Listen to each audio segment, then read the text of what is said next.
सब है मगहिया भाई बहन के भूलेटन काका के राम राम आथिन मगहिया खबर में सुनथिन देश दुनिया के खबर।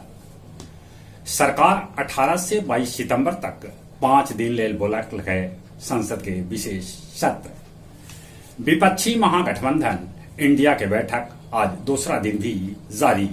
28 दल कर रहलन है शिरकत। चांद पर रोवर अनुभव कैल भूकंप के। एक देश एक चुनाव लेल कमेटी गठित कैल गेल है जकर अध्यक्ष पूर्व राष्ट्रपति रामनाथ कोविंद के बनावल गेल है।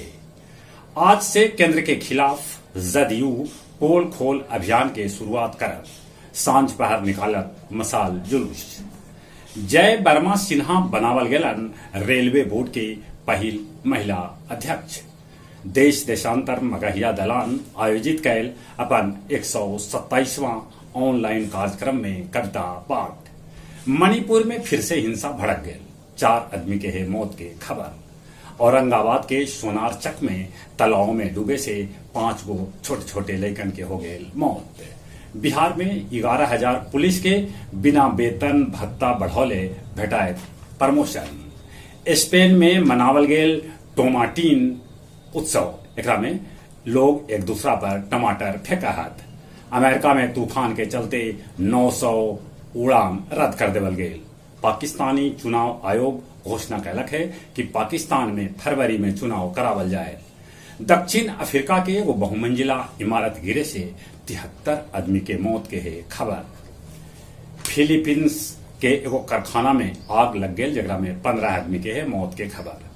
पूर्णिया के अवसर पर नव बौद्ध महाबोधि मंदिर में कैलन पूजा अर्चना। भुसुंडा नदी के किनारे बनावल जाए पार्क। गेवल विघा स्थित एसएसपी आवास के बाउंड्री तोड़ाई एगो कार ओकरा में घुस गेल। सावन पुनिया के अवसर पर विष्णुपद मंदिर में 10,000 से बेसी श्रद्धालु कैलन पूजा अर्चना। और अब कुछ खेल के समाचार। एशिया कप में श्रीलंका बांग्लादेश के 164 रन से हरा दिलक। ऑस्ट्रेलिया T20 में दक्षिण अफ्रीका के 111 रन से हरौलक। तब इंग्लैंड T20 में न्यूजीलैंड के 7 विकेट से हरा दिलक। और हॉकी में भारत जापान के 35-1 से रौन दिलक।